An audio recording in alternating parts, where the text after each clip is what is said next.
hey, you need to get better with your communication when it comes to leading your team and talking to your team, particularly in this time of where things are going so fast. We're dealing with so many different challenges and crises in our organization right now.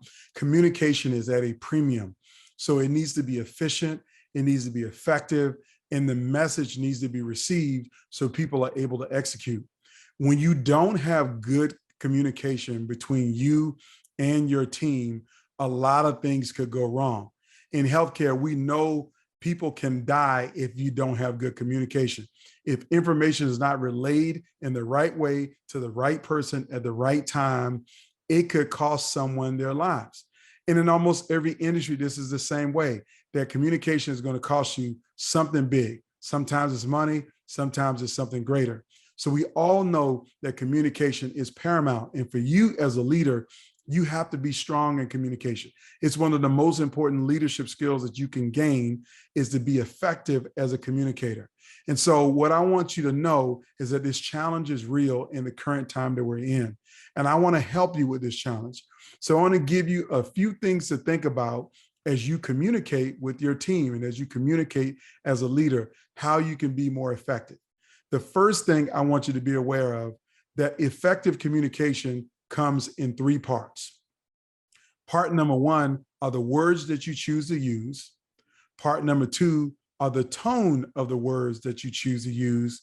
And the third part is the one that we all know, is body language. Your body language is the third part of effective communication. Now here, let me break down something. The words that you choose to use are only 7% of effective communication. The tone of your words are 38% of effective communication, and your body language is 55% of effective communication. So your body language is more important than the tone or the words that you actually say.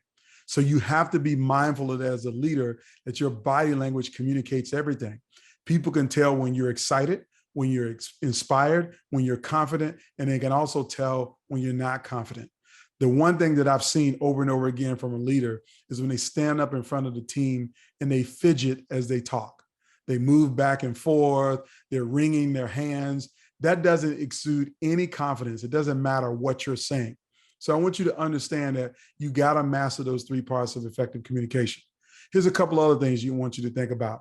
That people who receive your messages, they're different types of learners. You have visual learners who literally are paying attention to how you look when you deliver the message. You're also paying attention to what slides and what presentation you have to share with them the message. And they won't hear the words out of your mouth. They're going to focus on the images that they see. So you have to understand that some people are visual, but then some people are auditory learners, which is they're going to focus exclusively on the words that you say and the tone of those words. They're listening for that. The images are distracting to them. So they don't care what your hair looks like. They don't care what kind of dress you have on today. They don't care what your necklace or your shoes look like. They're listening to your words. And is your voice quivering? Are you confused? Are you saying 50 times as you talk? You got to understand that your tone and the words that you say are communicating a lot to those auditory learners. The third thing I want to tell you is there's a different type of learner. This person is what you would call kinesthetic learner, which is they don't actually learn by watching you, and they don't learn by hearing your words. They learn by getting their hands dirty and getting involved. So you might tell somebody on your team, hey, I need you to go take this blood pressure. And you can tell them, they might hear the words and they might see you hand them a blood pressure cup, but that's not going to make sense for them. They need you to show them, here's what I need you to do with this patient. Put this cup on their arm. I want you to take this stethoscope and I want you to stick it right here. And I want you to squeeze this with your left hand. They're going to learn in a different way. So you know that people learn differently, but I wanted to reinforce it to you that is really, really important.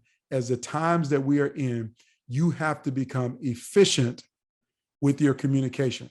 It will allow you to be more effective with your communication and minimize the mistakes and the problems that you have in your organization because you focus on getting better as a communicator. So take a course, take a class. If you don't know where to go for information on how you can become more effective, then I ask you to connect with me on LinkedIn. I will share with you some places you can get more information on how you can be effective in your communication. So go to Anton J. Gunn on LinkedIn, and I look forward to connecting with you when you send me a message. Have a great day.